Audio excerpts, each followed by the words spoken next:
Okay, hi, my name is Macklin Zehr, and today I'm going to be talking about the contagiousness of smiling and also giving you some articles that explain the science behind it.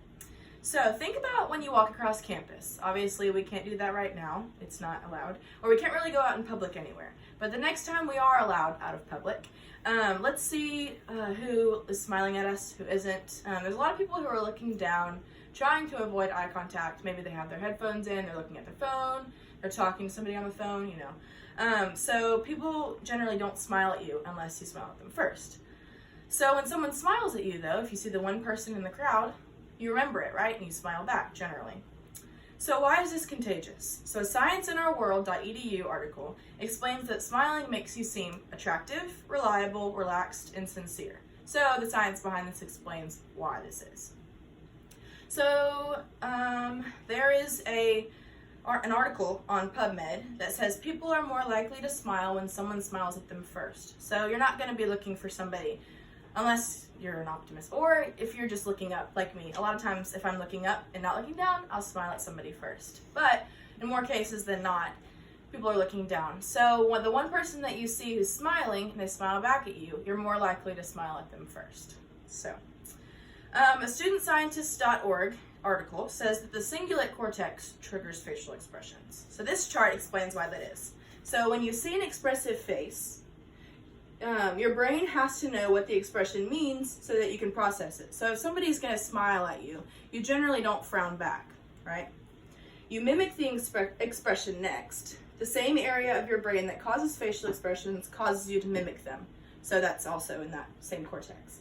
And then the mimicry tells you how to react and look. So the context or prior knowledge about that person can have an effect on how you react. So if somebody has been rude to you before, or just you've never talked to them before, sometimes you'll be a little wary of smiling back at them. But a lot of times you'll just smile. So smiles have a bigger impact than we think. So people with cognitive disabilities often have a harder time mimicking faces because they have a harder time making eye contact. So the Science Daily, the same one, says that they compensate in other ways. So instead of making eye contact, they cannot mimic the expression either. So people with autism or social anxiety can be overwhelmed with making eye contact because it's not something that their brain processes. So therefore they do not smile back or smile first. It is a human instinct to make expressions to show feelings, and this is a natural thing. There's a close relationship between an emotional face and the reaction of a person. So the Science Daily article says that we try on faces, in quotes. So Science in Our World says that when one person smiles at another, neuropeptides and neurotransmitters are released. So this causes the reaction in smiling. So that's the explanation about why it's contagious and how people, when someone smiles at you first, that's the science behind how your brain processes it. The Psychology Today article says that smiling also fights off stress. So whenever you're overwhelmed with school or work or whatever, just think about smiling. Because oftentimes whenever we look at a picture of somebody smiling or think about smiling, it lightens our mood a little bit. So this isn't just for smiles though, it's the same for frowns. So Student Scientist, the same article, says that we mimic others' faces. So look at this visual aid, this feeling wheel, as we call it. So chances are, you probably mimicked one without even thinking about it, right?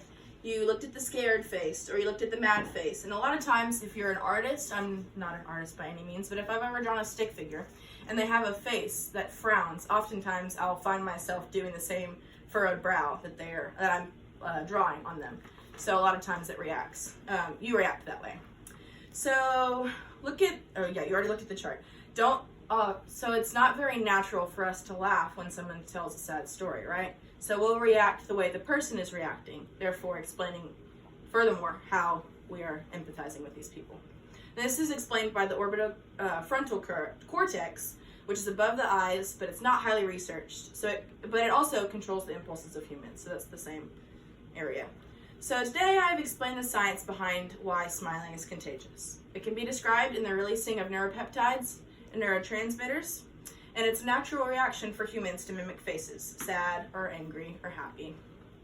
So today I'll leave you with a challenge. Next time we're allowed out in public, you should look at somebody and smile at them. If they don't smile back, try again, you know?